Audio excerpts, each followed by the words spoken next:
Hello there, for what is quite a spontaneous video really. Basically, for a while I've been thinking of doing something about the Macra Terror animation that was released recently, well, about 2 months ago at the time of recording this, but it's still vaguely topical and vaguely relevant and recent, as it were.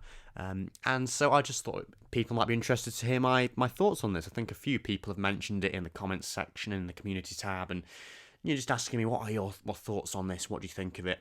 And I do have some thoughts on it, hopefully interesting thoughts, and in particular about the way in which it's been kind of repurposed for and reimagined for the 21st century, 50 years on from its original broadcast. I think that makes it a very interesting story to talk about. It's a bit of an oddity, really, in the Doctor Who world, because whereas we have had previous missing episodes from the 60s that were junked animated, and we've even had entirely missing stories like the Power of the Daleks animated from scratch, this animation doesn't pay as much attention to the original as the Power of the Daleks did. That was very much restricted by the kind of the production values of the time. They were going for a real reconstruction of it as it was, as it appeared on screen, which is fine, and that's certainly one approach. But the approach taken from the Macra Terror is slightly different because there's a lot more creative license involved here, an artistic license. Things aren't exactly as they were back in 1967 when this story was first seen. I will just give it a quick story synopsis for the benefit of you viewing this video, although having said that, I think if you're watching this, you'll probably be roughly aware of the Macra Terror already because it has been widely talked about. It's kind of resurfaced, as it were, really. And from one point of view, it is the most recent new Doctor Who story that we've had, barring resolution, because this was released back in March, and it is essentially a new production. It's based on the original Macra Terror. It's got the Macra Terror soundtrack, but the visuals have all been updated, so I think it very much is the Macra Terror brackets 2019, not the Macra Terror brackets 1967. This is very much a new episode, as it were. So anyway, the story synopsis: you got the Doctor, Ben, Polly, and Jamie, a four-strong TARDIS team from the 60s, and they end up on this colony world, basically, where some nasty stuff is going on. You've got these macra creatures lurking around in the background. I found it very reminiscent of things like 1984, where you've got this dystopian, totalitarian state where everybody is controlled, the masses are controlled by fake news and messages and things like that, these broadcasts that go out. Everybody has to believe one thing and the same thing. You're not allowed to rebel. You're not allowed to kind of question what's going on. You're meant to agree with everything and be submissive or meet a nasty end, basically. And the Doctor overthrows the Macra in the end. He discovers that they're behind it all. They're kind of controlling these human people on the colony, possessing them, if you like, and they're behind it all. And there's a happy ending at the end. It all ends with a bit of a song and dance and cheerleaders and all that kind of jazz, really. So it's interesting, actually, just talking about the story there, because this is a story that, even though it's missing, and even though I've never seen it and I never will see it in its proper form, I was very aware of, especially leading up to the release, because it was being talked about a lot. There's a scene that they cut, in fact, from the animation. I think it's the rough and tumble machine or something like that, involving the Doctor, Patrick Troughton, being cleaned up, as it were, I think, and having his clothes done in his hair or whatever, something like that. So I think that's quite interesting, because going into this story, I was aware of what it was about, but also the viewing experience, I found to be like watching a new Doctor Who story. As I say, it is like a brand new story because it was released and first broadcast 50 years ago, and it's not been seen since. It's not like other stories that you can go back to on DVD or VHS in the intervening years and rewatch and kind of reevaluate.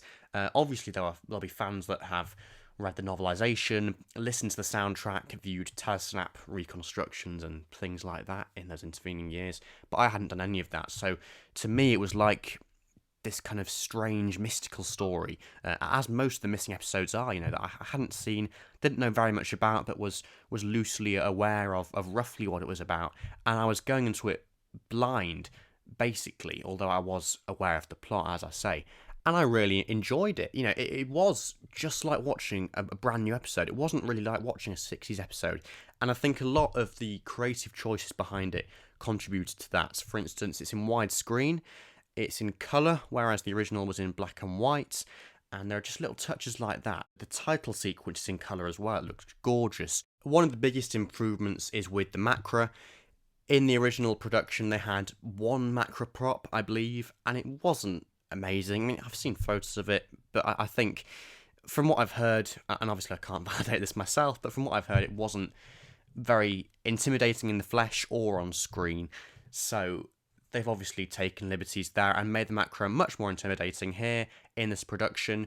And the beauty of animating them and making them CGI 3D rendered creatures is that you can have multiple Macra in one shot at once, which just really does help to raise the threat level, as opposed to having just one as they would have done in the 60s. Things like that, they're fairly fundamental changes really to the story, and they're kind of ignoring those original production values. There will be fans that dislike that and would rather they just did a really rigid reconstruction of what was seen on screen at the time. But maybe it's just because I'm younger and I wasn't alive. I didn't watch this story when it went out. But I do like the fact that they've taken these liberties. It is very interesting from a kind of analytical point of view to see what they have changed and what they have left out or have added in or whatever. The changes that they have made and why they've made those changes, to make it more accessible for a modern audience. That is the goal of this animation. It's not necessarily whether it is strictly rigid to the original or accurate to the original or not. I mean, obviously the soundtrack can't be changed. That is very much fixed. But the pictures and the visuals, they're very much fluid. They can be changed. We're in this unusual position with these missing stories where they can be reinterpreted. And I believe these changes do enhance the original and they're improvements. They make it better. It's kind of funny from that point of view to think of the missing episodes. Obviously, they weren't kind of chosen with this in mind that they would be reanimated years later. It's just the episodes that happen to be missing from the archive. But, it makes you think of stories that do exist that would benefit from the animation treatments, but won't be reimagined because they already do exist in the archive. It's funny how the stories that are missing do get this unusual treatment, and it's a treatment that they wouldn't ever have envisaged at the time. But years and years later, half a century later, first of all, they become fashionable again, and they become talked about, and it's like viewing a whole new episode due to this animation process. But also the process allows you to make changes and kind of enhance these episodes to be in this kind of godlike position where you're choosing what to change and what to keep the same, and what you can do to make it better, in inverted commas, and to make it suit the newer modern audience. I think that should be the main aim of these animations, and that's why I think this one in particular is so successful, because it takes what's good from the original, it takes the soundtrack, obviously, which can't be changed, but it does make changes that enhance the original and do improve its accessibility, I think, for a modern audience. The story itself, is okay. It's fairly old school Doctor Who. It's fairly basic, really. As I say, it's got its roots in kind of dystopian fiction, really. And it's a story we've seen over the years since. Again, for instance, in the Happiness Patrol, and more recent episodes like Kablam, where you've got these regimes, these totalitarian states where things are being controlled, the masses are being controlled. It's an idea that crops up again and again over Doctor Who history, really. The only thing I would say, really, is that it's just a little bit unoriginal. But having said that, there are some good concepts in there. Things like the kind of Big Brother-inspired controller figure who does these broadcasts. That's quite an interesting, quite a modern idea, really, of having these video broadcasts to control people. Also, the speakers that are kind of spouting out all this propaganda, things like that. And I mean, these ideas do crop up in fiction like 1984 and things like that. That they are hardly original, but they're nice concepts nevertheless. And I think it's nice to see Doctor Who do their version of those concepts of that kind of 1984 style story, really. And it's a story that works quite well for Doctor Who. It suits the show's format and the show's character quite well, because the Doctor is this very rebellious, anti-authoritarian figure who very much believes in free will and emotions and all that kind of stuff. And so putting him in this world where kind of individual identity is lost and everybody has to behave in the same way, to say the word Macra is blasphemy, that works quite well. It gives him something that he can very much react against, and it just falls into place quite nicely. It's a very natural, sort of stereotypical, intrinsic Doctor Who story, really. Very, very much suits the show's format. And it's interesting to see it all these years later, as I say, because it's a story that has cropped up again and again in different forms in the years since, and this is one of the first times the Doctor Who did this story. So overall, I think that just about rounds off my thoughts on the Macra Terror. I hope you've enjoyed this. It's been a lot of ramblings. I didn't really go from any notes. I just kind of, went straight from the brain, straight from the mind, out of the mouth, and this is what I ended up with in this little recording session in this moment. So I guess to summarise, yeah, I really do like this animation. I think it's one of the best ones they've done of a missing episode. I think it's incredibly interesting to think about the ways in which it's been adapted, because that's what this is. It's an adaptation of an existing story. I think it's interesting to kind of consider how it's been adapted and why changes have been made and how it's been made more successful and more accessible for a modern audience. If you haven't watched it yet, I hope I've given you a reason to go out and buy it. It's available in a lovely steelbook form. I have to say that was the one that I got. It cost me 25 quid. Very premium packaging.